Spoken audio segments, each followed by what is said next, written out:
Hello and welcome back to the Football Heritage podcast. I'm your host, Rory Bryce, and this week I'm joined by Sam Lewis. How's it going, Sam?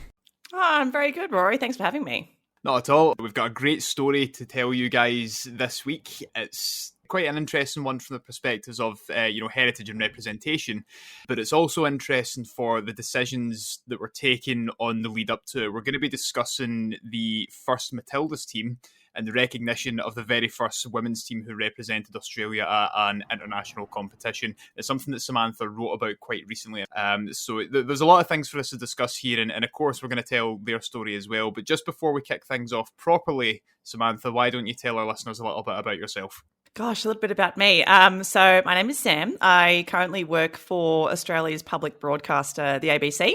I'm based in Sydney on Gadigal land, and my sort of primary interests, I suppose, in women's football are history and sort of long-form feature stories that do deep dives into forgotten moments or interesting profiles of former athletes who have done something special but maybe haven't been recognised for it. So in the build-up to the Women's World Cup last year, I was given the opportunity to do a lot of these kinds of stories to try and bring the general public, especially here in Australia, into the history of Australian women's football, which goes back over 100 years. So it was a really special moment and a really great platform to tell those stories on. And this, in fact, was one of them. Brilliant. You must have spoken to some really, really interesting people over the years and done some great interviews as well. Any of them really stick out in your mind?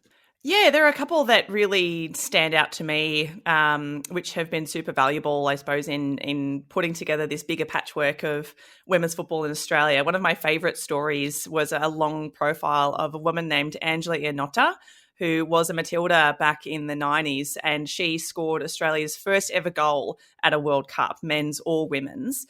But in the course of trying to search for footage of that goal, I came up blank. I couldn't find footage anywhere. And when I spoke to Angela about it, she hadn't actually seen footage of her goal either for probably 20 years. My God. So I went on this huge sort of deep dive. I went through all the archives at FIFA. I tried to talk to every single person I knew in my network to try and figure out who had the broadcast rights for the 1995 Women's World Cup back then, just trying to track down footage of this really special and historic moment in Australian football. And it got to the point where I found out that FIFA had it archived somewhere in their big dusty collection of things, but it was so expensive to license that I wasn't actually able to show it to anybody. So the way that I sort of got around it was I had a friend who worked for FIFA who was able to send me the footage, and I sent the footage to Angela, and I told Angela, she's based in Italy, I told her to film herself watching her own goal and reacting to it. And that was the footage that we used in the story. So it was a really interesting sort of prism through which to talk about history and to talk about who owns history and who gets to talk about it, who actually has the rights to these special moments in the history of the game. And yeah, Angela is a really amazing woman. She's had such an interesting story as well. She was one of the first Matildas to go and play overseas professionally in Italy. She sort of went in and out of the Matildas as well. That was a time where women's football was still really bare bones. You know, the players had to largely pay for themselves. Tournaments were still pretty rudimentary. It was just the second ever Women's World Cup that had been organised after 91. And yeah, all the structures and cultures around women's football at the time were still kind of growing. So yeah, that's a story in particular that I'm really proud of. But another one is, and we're going to be talking about this in the course of this podcast, is about the history of this team named St. George Budapest, which was one of the most successful, if not the most successful, women's club side in Australia. They went for 10 years undefeated in the New South Wales competition that they were playing in. And the core of those players ended up becoming the core of the first Matildas teams. So their story is really interesting as well, and sort of the pioneers who really kicked off this incredible narrative of this Matildas side that we see today. Mm-hmm. Definitely, and the fact that they were a club is a part of their story as well, and we'll talk about that, as you say, through the course of the episode. But you're absolutely correct that the ownership of history in these different items and the accessibility of those, as you said, you were effectively outpriced from being able to access the footage, which is shocking. But you know, it's FIFA and that's what it is. But the accessibility and the dialogue surrounding who owns these pieces of history and why the people who haven't made that history are taking part in it don't own them or can't own them. There's a much wider dialogue surrounding this as well, and I think that's what makes it so fascinating. But the first Matildas team are going to be recognised, or already have been recognised, as the very first international representatives of the Australian national team for women. And they played in the 1975 Women's Asian Cup, which is what they're going to be recognised as playing in. So that's the backdrop, I suppose. But Samantha, what was the context to this tournament? Obviously, you've already mentioned St George Budapest. That's where everything really starts, isn't it? Yeah, it is. And it's interesting the language that you kind of use to describe this as well, because I think one of the really important nuances in this conversation is whether this team qualifies as the first national team or whether they qualify as the first representative team of Australia, because those are two very different things and they require very different kinds of processes in order to sort of achieve them. And that's effectively the core of the issue here. So St George Budapest, they were, as I said before, the most successful women's club in New South Wales. The governing body that had been established to run women's football at the time was called the Australian Women's Soccer Association, and that was founded in 1974, so just 1 year before the inaugural Asian Cup started in Hong Kong in 75. And one of the people who was involved and on the committee of that association was a woman named Pat O'Connor. And Pat O'Connor was the secretary of the AWSA. She helped to kick it all off. She helped to start the new national championships, which was a competition between state representative teams, so New South Wales, Queensland, Western Australia, Victoria. And she also happened to be the captain of St George Budapest. And her husband, Joe, was the coach of St George as well. So they were really deeply embedded in women's football in New South Wales and specifically in Sydney at the time. So in 1974, Pat, who had some relationship with the Asian Ladies Football Confederation, which was effectively the women's version of the AFC, she was contacted by that confederation asking or inviting Australia to participate in what would be the first Asian Cup the following year, 1975. So Pat took this to the AWSA and said, we've got this invitation. What do you want to do? So they didn't have a national team at the time. The national championships had only just started that year. And there are documents which say that the AWSA decided that only the following year, in 1975, would the national championships be used to select a national team, or an all-stars team, effectively. So a team that represented players from all over the country who were together in one tournament, and scouts or coaches or whoever could take a look at everyone and could select them for a representative side. But Pat and the organisation at the time perhaps didn't, I don't know, maybe they didn't think that far ahead. Maybe they just weren't as organised. And so it was decided in 1974 that instead of waiting until that national championships the following year, they would just choose an alternative team to go over and represent Australia. And maybe it was just an administrative thing. Maybe the organisers in Hong Kong just needed confirmation earlier than what they could have given the following year. I'm not sure what the reasons are. But the AWSA said, okay, we'll have another team that can represent Australia over in Hong Kong next year. The issue that then cropped up was that at the time, the Australian Women's Soccer Association was the governing body that ran the women's game, but the Australian Soccer Federation was the one that ran the men's game. And the ASF was the only federation that was internationally recognised. That was the only federation that could sanction Australia's participation in international tournaments. So the ASF basically had to approve this alternate team that had been nominated by the AWSA. So Arthur George, who was the head of the ASF at the time, said yes. Of course, he knew nothing about women's soccer. Women weren't even allowed to be part of the ASF at that time. He had no idea who these people were. He didn't know who was running it. He didn't have any clue. He just ticked a box and said yes, basically. So this team was put forward, and the team, that there's no hard evidence, there are no documents which show us the process by which this particular team was chosen.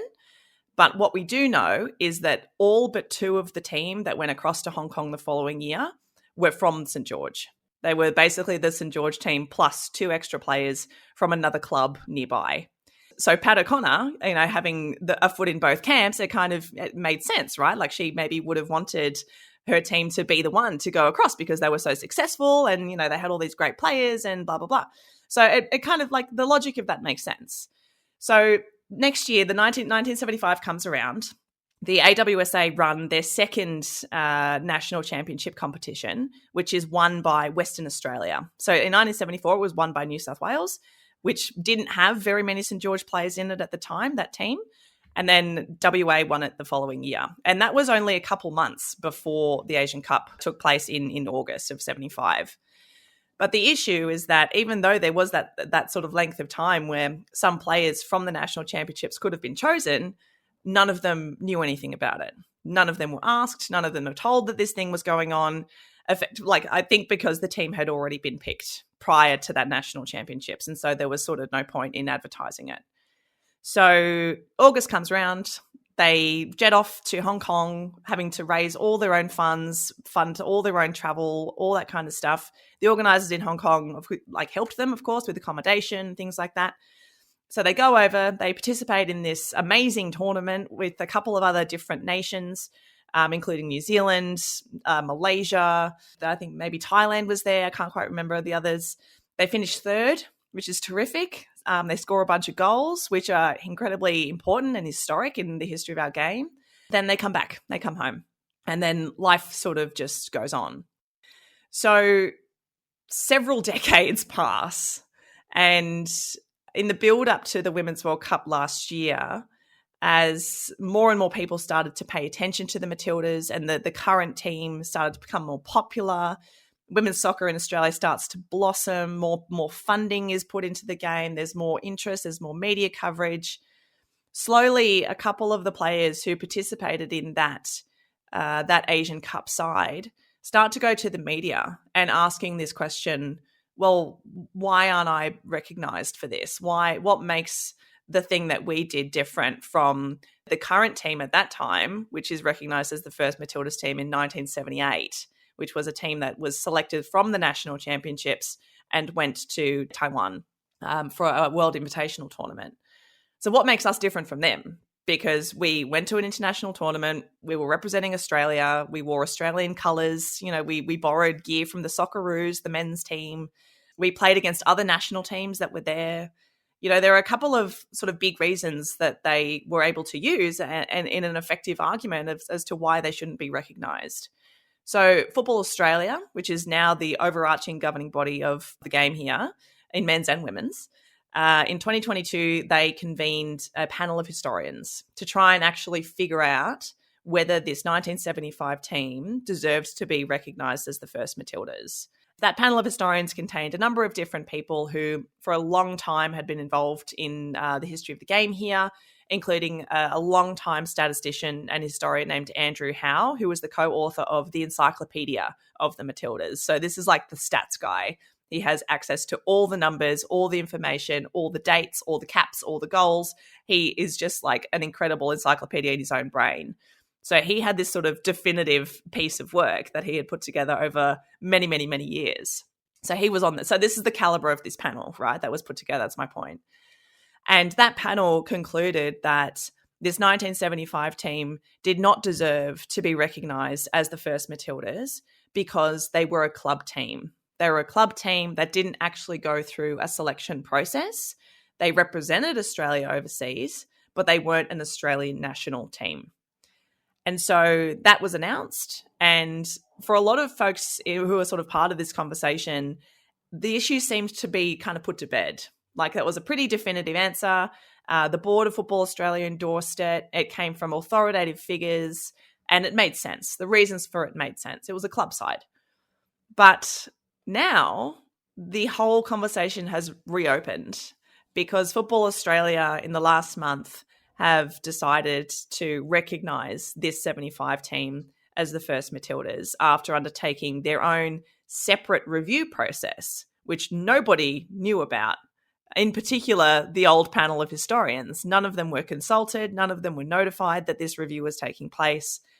So Football Australia sought a couple of different people overseas, which is one of the big issues with this. They were able to contact a couple of different people who it still wasn't really explained to us why these particular people were chosen or what their expertise was that sort of gave them authority to weigh into this conversation or make this decision. And that new group of people came up with a new set of criteria to recognise a national team. And it was a different set of criteria to what had originally been used in 2022 with the first decision. According to this new set of criteria, the board of Football Australia took a look and they were like, well, the 1975 team ticks pretty much all of these boxes, so we ought to recognise them as the first Matildas. So that was announced 2 weeks ago now, and it has caused some pretty big issues, unsurprisingly, within the alumni community in particular, because it now throws up a whole bunch of different questions about, you know, what is going to happen to all of these already capped, already recognised Matildas. For example, Julie Dolan, who was the first captain of the Matildas in 1979 for their first A International, she's now been stripped of that title. And that title now goes to Pat O'Connor, who was the captain in 1975 in Hong Kong. Or the first woman who was Indigenous to represent the Matildas, Karen Menzies. That title has been taken from her as well and given to Auntie Tarita, I can't quite remember her name, Tarina, I think it is, Peters. And the first coach as well. It used to be Jim Selby in 1979. Now it's Joe O'Connor in 1975. So it's causing a real fracture amongst the Matildas alumni community, because, you know, it seemed to be an issue that had been dealt with. It seemed like everyone, bar probably the St George players, was sort of comfortable with the decision that the panel of historians had made, and no one really seemed to take any major issues with it. So it was really bizarre timing for it to be reopened, this whole case, and for this decision to have been made now. There has been a change of leadership at Football Australia, and one of the theories is that the new chair of the board is deeply involved in this kind of thing. For what reasons, nobody really knows. The process, as I sort of touched on there, was also quite problematic and questionable. Outsourcing such important and nuanced historical decisions and conversations to people overseas who wouldn't really have an appreciation for the history of the game here. And what it means now for the rest of the community, particularly with some of the threads that really haven't been tied up in these new guidelines, such as, you know, the clearest example, I suppose, is that two of the players who are now recognised as Matildas, who went to Hong Kong in 1975, they didn't actually play. And according to the old guidelines, you had to have got minutes on the field in order to get an official cap. But they've been recognised anyway. So what does that mean now for all of the players, not just Matildas, but also Socceroos, who only ever sat on the bench for those teams? Do they now get recognised? Do they get caps? And what about all the players who did get on the field, but their caps haven't been in addition to the number of times they've sat on the bench? Did their cap numbers have to go up now? Did the number of appearances that they've made go up because they sat on the bench for more times than they got on the field? So these kinds of like bigger rolling sort of questions are now starting to really come out. And yeah, it's just been a really interesting discussion again about how we define history, who gets to decide what history is, who has the authority to determine when we can effectively rewrite history, and the reasons why that happens. So yeah, so for someone like me, this was perfectly in my wheelhouse. Yeah, there's so much to pick apart from that. You know, obviously the representation of, I suppose, being a member of the Australian national team is the one that kind of comes to mind. And as you said, the original decision was definitive and pretty clear, and no one really seemed to have an issue with it. So it's strange that it's almost come back to the fore and now it's a big discussion again. But and to me, reading about it, it seemed a bit like everything was kind of settled and now it's left everything in this sort of big administrative limbo where no one really knows what's going on. And as you said, you know, there's other wider questions here. Are these going to be the guidelines used moving forward? Are they going to revert to the old guidelines? What does this mean for everyone else's caps? It just seems like it's caused a little bit of a mess that didn't really need to be created. And, you know, I understand that to recognise the 1975 team as being the first Matildas, or at the very least a pioneering football representation of the Australian nation, if you want to be really diplomatic about it, to go over and compete and obviously recognise them within the history of the game in Australia. That's brilliant and that's perfect. But you're right. Can they considered to be the first Matildas? And what are your thoughts? Do you think that they should be recognised and given their caps as the first Matildas, or should they be given caps, but not maybe with an asterisk over it that says but then that's another issue as well. Yeah, it's a good question. I mean, I personally don't believe that they should be considered the first Matildas, for the same reason that the panel of historians concluded. They were a club side. They didn't go through a national selection process. And had that actually happened, like, I think about what the alternative reality of that tournament would have been had that actually happened. Like, if they'd used the 1974 national championships as the selection process, I think the team that would have represented Australia in Hong Kong would have looked very different. I think it would have had more players from other clubs outside of St. George. As I said, there weren't very many St. George players who took part in that tournament. And I think it would have been more nationally representative, because there would have been more players from other states who would have probably been selected, especially from WA, who had a number of really terrific players back in the day. So that would have been more nationally representative, and therefore I feel like it would have represented the country in the way that you would think a national team ought to. That's the foundation of the argument that I stand on. I don't think that they should be recognised as the first Matildas, but I do think that they should be recognised in some way. And the frustrating thing is that last year, this representative Australian side that went to Hong Kong, they were actually offered ceremonial caps. They were offered a kind of symbolic recognition from Football Australia, which would have been sort of the perfect middle ground, between the two things. It was acknowledging their amazing pioneering status and the role that they played in growing the Matildas, because some of those players in that St. George team did end up actually being in that 1978, 1979 side. But at the same time, not tilting so far in that direction that it has this big domino effect on the rest of the history of the game and of the team. But sadly, the players, when they were offered these symbolic caps, they said no. They wanted full recognition. They wanted to be acknowledged as the first Matildas, because they deeply, genuinely believed that they were. And so that's quite troublesome. What do you do as a governing body then? If you're Football Australia, how do you fix that? How do you come to some kind of compromise when the two positions are so mutually exclusive? That's really, really tricky. And, I have also sort of taken issue with the way in which this St. George side has kind of weaponized this conversation in some ways. Last year, for example, in the build-up to the Women's World Cup, they engaged with Puma, the sports brand, and they put together kind of like a publicity campaign, I suppose. Puma gave them some funding, and they had this sort of big narrative across social media and some photos and things. And it was telling this story about this first team that hasn't been recognised. It may have seemed quite innocuous at the time for folks who weren't really engaged in the conversation, but it was particularly pointed because the Matildas, the current team, and Football Australia, their major sports partner is Nike.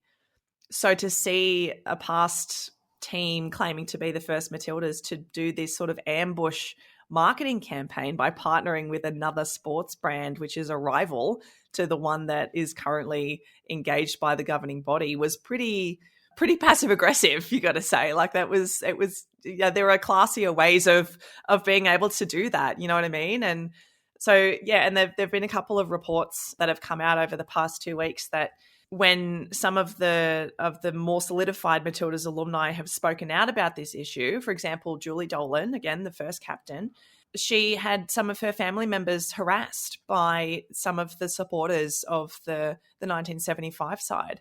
So it's gotten really ugly in some moments, this whole thing. And that's the other reason why, as you said, it's so bizarre that it's kind of been reopened.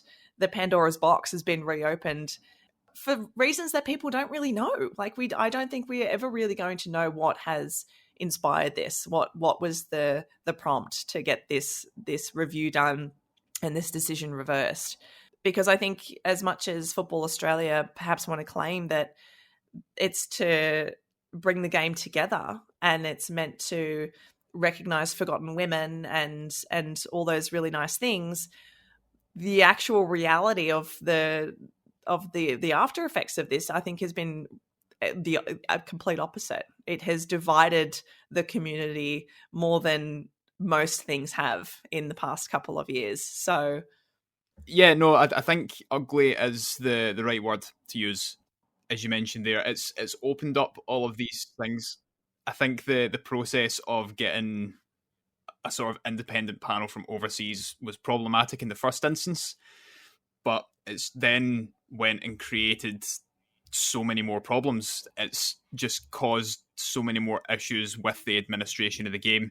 Julie Dolan, of course, has been incredibly vocal about this. It's horrible to hear that she's actually been harassed, and her family have been harassed over this as well.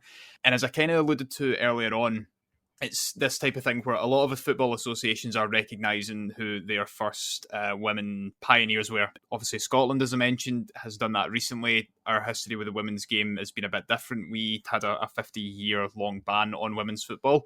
In August, it'll actually be 50 years from when it was lifted, so it was 1974. But that set the women's game back, and a lot of the women who played during those years where they weren't allowed to, and where in fact it would be illegal for them to do so, Rose Riley being the biggest example. When they came to be recognised, they say, we're happy to be recognised, but it's taken far too long. Is this a little too late now? And all these kind of things. Why the recognition now? But it's all part of this process, and I think a lot of people obviously understand that. But the wider questions need to be asked: is that while there was a ban on, there's obviously been a change now, but why wasn't more support given earlier?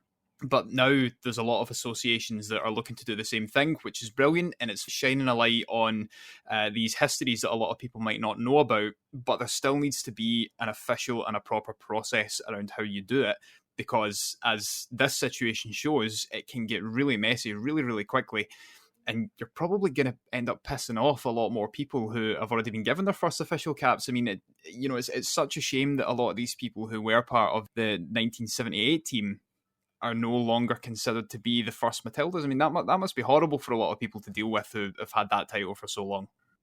Yep, absolutely. And I think the process it's the most intriguing, but also the most problematic part of this whole thing. And it's I like that you've now sort of opened this up into a global conversation, because what's going to really interest me is how these nations go about their own processes and whether there is one particular schema that they all work to. I don't think there exists something like that at the moment. I mean, I think it's been kind of maybe modeled on the men's game in a lot of ways, because there hasn't really been enough attention on the history of women's football to come up with our own structure for this kind of decision making. And that in itself is important to take into mind when we talk about this stuff, right?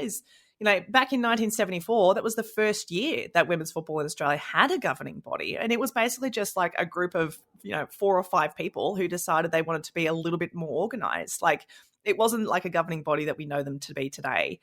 And by virtue of that kind of amateurism in terms of governance, maybe there should be more consideration given for teams who were like the 75ers, who were representing the country internationally in whatever tournaments were being organised, because they simply didn't have the structures around them to do anything more professional, to have any kind of thorough process of selection. Whereas in the men's game, obviously they had. And our first Socceroos team goes all the way back to 1922, because that's the history of the men's game. They've had these things in place for a lot longer than what we have. So what's curious to me now going forward is the more that these other nations around the world come to this table and start to look back through their own history records, to probably talk to a lot of the women who were there as well, because most of them are still alive. They're not that old. What do they remember? How do they recognize themselves? What kind of frameworks are we going to start putting together? And should those frameworks be internationally applied? Or should we actually have domestically generated structures and guidelines which are really particular to the contexts in which they happened?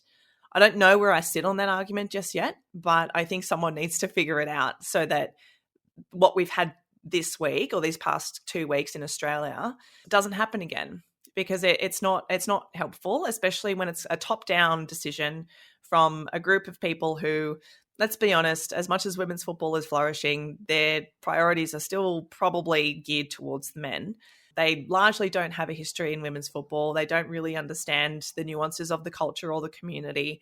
And so for them to make a decision that is as enormous as this, that has such emotional and psychological consequences for people, and to simply decide that that's how it's going to be with no consultation with the people it's actually going to affect, is incredibly problematic. So I think there needs to be a much more considered process with this kind of thing.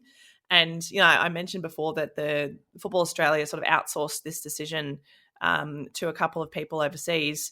Even if that were the right way to go about it, because, for example, maybe you don't want people who are based in your country because they're too tied up in the politics of it or the culture of it, or they have a particular viewpoint already, and you want someone who's objective and someone who can stand apart from it and just have a really clear, almost clinical view of what the guidelines should be. Even if that were the case, you need to make sure that those people still have this kind of care and this kind of understanding for this thing. So that's another one of the interesting dilemmas about figuring out what is the best process to decide a national team, and who should be the right people chosen to make that decision, and who are the people that they should consult in that. Because if they are objective overseas people, they're not going to understand the particulars of the nation that they're deciding this thing for. But if they are part of that nation, then they are perhaps necessarily compromised and have a subjective viewpoint. So again, what's the middle ground? Where is the compromise there? How do you go about something like that? I don't envy people having to do this at all. I much prefer just standing on the sidelines and watching it all happen and then talking about it. And I think you're absolutely right, though. It's a really important point that you made at the end there, is that, yes, it's okay being detached from the association or the country that you've been brought in to consult on, but, and this is kind of, obviously this is where women's football differs from the men's game. It's fractured, and the history of it is fractured due to lack of resources, lack of support, lack of funding from other governing bodies. And it's the reason as well why there are so many nuances per association and per country within women's football. And I suppose it's part of the reason where, yes, you can get external people in to consult on it, but do they know the context and the history of women's football in Australia? Are they the best people to be informed on it? Are they going to speak to the key people who are involved in this and the stakeholders surrounding it? And if the answers to all those things are no, then they're probably not the best person to get involved for it. And I mean, just, again, for our listeners, it's important to remember that while the men's associations have been these long-standing, long-running institutions, many women's associations haven't existed for longer than 50, 60 years or less. And even then, they went and supported. I mean, Elsie Cook, who was the first secretary of the Scottish Women's Football Association, when she organised the first semi-official, semi-unofficial international game with England, which was to be played in East Kilbride, the minibus didn't turn up for them because it broke down, and she had to pay £30 out of her own pocket to ask a van driver to take them all in the back of his van to the game in East Kilbride. And wow. It's like, yes, it's great because she wanted it to go ahead, so much so that in the 70s she paid £30 for this to happen, which is a huge amount of money. But the point is, that shouldn't be happening. Yes, it's a great story, but that shouldn't be happening. That shouldn't have to be the case. Like the money should be there so that the proper, infrastructure was in place for these things. So it's important to remember that for women's football, this hasn't always been a long running thing, and it's very much been the kind of stories like that of people going above and beyond when they shouldn't have had to. And yes, it's resilient, and showing resilience is brilliant, but it shouldn't have had to be the case. I love that anecdote that you just said about the van breaking down. I think that's fabulous. And another, I think, really difficult part of this in the women's game in particular is that access to first-hand sources in terms of documents, letters, score records, newspaper articles is really, really hard, especially here in Australia. In the 60s and 70s, when women were first playing this game, there was almost no record of it happening. You had maybe personal collections of things. So you'd have people who wrote diaries or who wrote letters or who delivered faxes or who, who did their own things. But there's an actual real dearth of an historical record in the way that a genuine historian would try and look for evidence in that way. And that's the thing that really makes this, particularly this Australian conversation, really tough, because while we do have some snatches of hard evidence, including, which is probably something that I should mention on this podcast, when Pat O'Connor was the still secretary of the AWSA, she wrote a kind of end of year wrap for the Australian Soccer Federation handbook. And this was in 1979. So it was a couple of years after the Asian Cup had happened. But she was invited to write like a 2-page kind of spread in the ASF handbook talking about the growth of the women's game over the last few years. And in that report, she acknowledges very, very clearly that the team that went over to Hong Kong in 75 was St. George. It was a club side. And she also acknowledges that the first national team was selected and took part in the Taiwan tournament in 1978. So we have that very hard piece of evidence there in terms of Pat O'Connor and what she wrote down at the time. But what's been interesting now is that Pat O'Connor has changed her mind. And how do you square those things, And so when we look back at these pieces of hard evidence, of which there's only a few, you then have to weigh that up essentially against the memories of the people who were there and the way in which memory potentially changes over time and the way in which opinion changes over time.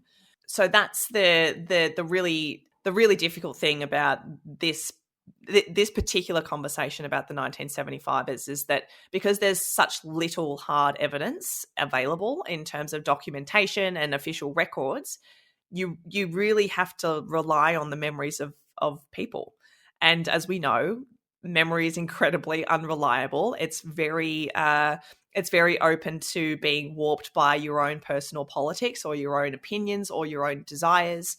It can be swayed by the people around you. There's so many ways in which memory is a really terrible thing to use in terms of history. But when you don't have very much else to go on, that's kind of all you have. So for a decision like this, which is so significant and completely changes literally the history books of the Matildas, how do you work with those things which are so unreliable? Yeah. That's the thing as well, and it's a commonality with Scotland as well, that and it will be with countries all over the world, that records and archives for women's football, the further you go back, the less is going to be. And unfortunately, that's just a truism of women's football. I mean, in Scotland, so I think this would have been in 2022, Dr. Fiona Skillen from the University of Glasgow pushed forward an incredible project which was really focused on oral history, which kind of put a spotlight on Rutherglen ladies, who were the best women's team in Scotland through the 20s and the 30s. So I think it was during World War I they were formed. While the men were off fighting, Rutherglen ladies formed as a team, and they would play charity matches and raise funds for the war effort. And they would have crowds of like 20, 30,000 and stuff. People loved coming to watch them play, and they were brilliant. And then, of course, the ban on women's football came into place in Scotland, but Rutherglen ladies continued playing through it anyway. They actually played a game against Dick Kerr ladies from England, who were, of course, the best team, Rutherglen ladies beat them. They were one of the only teams to do so, and that's part of their story as well. I think they ended up folding, I want to say, in the late 40s, maybe early 50s. But what Dr. Skillen's research centred around was that there are, outside the newspaper articles and a couple of photographs, there's nothing that exists on some of the scorers in some of their games, some of the lineups, some of the players are missing. So it's very much been relying on people history and memory, as you said, which has its issues. But also there's this added dynamic that people were a bit apprehensive about coming forward, because in the back of their minds, they were like, well, yes, I did play for Rutherglen ladies, or I have my granny's boots that she wore while playing for them, but because she was playing during a ban, would she be considered a criminal? Is this something that we are going to get fined for or going to get pulled up for? And she found that the more awareness she rose, that no, actually the SFA wants to recognise these people for the role that they played and effectively apologise for the ban, the more people started coming forward and saying, we've held on to these things for years, but we didn't want to come forward. Wow. So it was a really, really brilliant, she done a touring exhibition. It was really, really brilliant. Went all around Scotland, showcasing some of these people. And it's just a really, really fascinating insight into the dynamics of how the history of women's football works in Scotland. And I mean, Rose Riley's another really interesting one. Obviously, she was born in Stewarton in Kilmarnock, played for... I think it was Stuart in the FC. I can't remember the name exactly, but she almost got signed for Celtic until the scout realised that she was a girl and not a boy, because she had to dress as a boy to play with the local teams. Wow. And because of the ban in women's football in Scotland, she ended up moving to Italy, ended up winning the World Cup with Italy. And it's not until the 90s or the 2000s the Scottish Football Association started saying, oh, we've actually got a World Cup winner. And she was saying, well, hang on just now, because up until recently you weren't that bothered, but now you want to say, Yeah. So now Rose Riley's very much a part of the conversation, and she's very, very active in promoting women's football over here. And she loves the fact that she is Scotland's first World Cup winner, but it was all about her saying, well, you weren't interested before, so why the change? Obviously, within the men's game, there are issues of representation, of course, but within the women's game, there's just so many other dynamics to it that you need to consider when you're doing historical research or archive work within it. Yeah, absolutely. I love all of those stories. What a terrific thing for her to now be involved in the game. And that in itself is such an interesting kind of dynamic, in that, what do players, or how do players feel about the association as well? Like, how do they want to be part of this thing that had banned them? There was the actual 50-year ban that happened in Europe. We didn't have like a as strict of a ban here. Like, it wasn't illegal to play football as a woman, but culturally it was incredibly taboo. Like, it was everything but a ban, basically. If women wanted to play, sure, like, it wasn't, you weren't a criminal for doing that, but you weren't going to get given fields, you weren't going to get given a coach, you weren't going to get given equipment. You just had to go and kick a ball in a park somewhere, and that was the extent of your participation in the game. So yeah, even just the question of like, why would these women, particularly of that time, want to be affiliated with an organization that had suppressed them is a really curious one. And in the history of the game in Australia, as I said, we had these two separate independent governing bodies, one for women and one for men. And at the time, it was only the men's one that had the authority. It was the men's one that could sanction games. It was the men's one that was the only recognized actual governing body, and the women's was kind of disregarded. So even in there, it's like, what role did that play in this tension, this dynamic between the 75ers and the other alumni? Like, should the ASF have been the governing body to recognise or to allow this team? Surely it should have been the Australian Women's Soccer Association, because they were the ones who actually ran the game, but they didn't select a team until 1978. So like, how does that dynamic work? So it's really interesting. It's really difficult, and I love it. It's one of the best parts, I think, of engaging in the history of football, is like asking these questions and having these conversations with people, and looking back retrospectively and seeing new ways of talking about these things. And yeah, I hope that more people get involved in that, and then more people start to, because when I first started in journalism, because I had this deep sort of love of history, I would spend hours, days, weeks, my God, trudging through archives and blogs and libraries, just trying to find anything that was out there about some of the players that I wanted to interview or know more about. And it was so hard. There was just nothing there. And the great thing about how far women's football has come and how much attention it's getting is that now more and more people are starting to look. They're starting to search for these things. They're starting to dig into old archives, old newspapers. They're reaching out to these players who still have these dusty boxes in their garage with mementos from all the tournaments that they've competed in, photos of themselves, old boots, old trophies. That's our history as well. And it's just been hidden away largely in the minds and in the houses of the women who were there. So, yeah, it's a real thrill to be part of this kind of turning point, I suppose, not just in the current embrace of women's football, but the embracing of its history too. Definitely, I completely agree with you. It's I think that's an important thing that you mentioned as well, is that looking back and researching the history of women's football, because of the nature of bans and other societal oppressive natures which were going on at the time, is that this is constantly evolving. New things will continue to come out. It's something that's always growing and will change and develop. But it's even things like Lily Parr, who was probably Dick Kerlady's most famous player and most well known. She's known for scoring over 400 goals and I think 200 appearances, and people look at that and they're like, wow, that's great. But the thing is, the reason that they say it's over 400 goals is that no one actually knows how many goals she scored, and that in itself is a tragedy, because you'd want to remember her for the exact number like every other men's player has, instead of just, oh, she scored over this amount. It's like, well, how many over? So it's one of these things that we always need to continue digging for and just keep finding out. But again, Elsie Cook, and this was one of the kind of sliding doors moments, I suppose, within the history of the women's game in Scotland. At one point, her husband actually said to her, I don't want you to be the secretary of the Women's Football Association anymore. So she went and she told her teammates, and she went back home, and her husband said, did you quit? And she said, yeah. She said, but I've became the women's manager now of the team. And she said that, he didn't speak to me for about a week, but after that, it was fine because I wasn't working as much. And it's like, we always need to remember that there is always going to be this aspect of misogyny and sexism that's attached to the game. But I just think that's a really, really great sliding doors moment that, the full thing could have collapsed then and there. But yeah, it's just a brilliant story. Terrific. Yeah, love that. And that's history, right? History is sliding doors moments, one thing happening instead of another. And that's why we are where we are. Sam, thank you very much for coming on and talking to us about the first Matildas team. Appreciate it a lot. Thank you once again to all of our listeners who tuned in for this episode.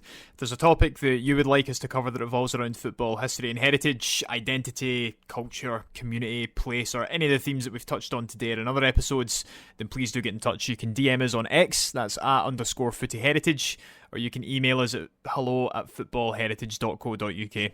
Please also check out our website, footballheritage.co.uk, where all of our fantastic written content goes up from all of our contributors. Some really great stuff going up there at the moment. And of course, you can check Sam and her work out on Twitter as well. But for now, Sam, say goodbye. Goodbye, everyone. Thank you so much for listening. And yes, please continue asking questions. Continue looking into all this stuff because it's super interesting and it's always going to be happening.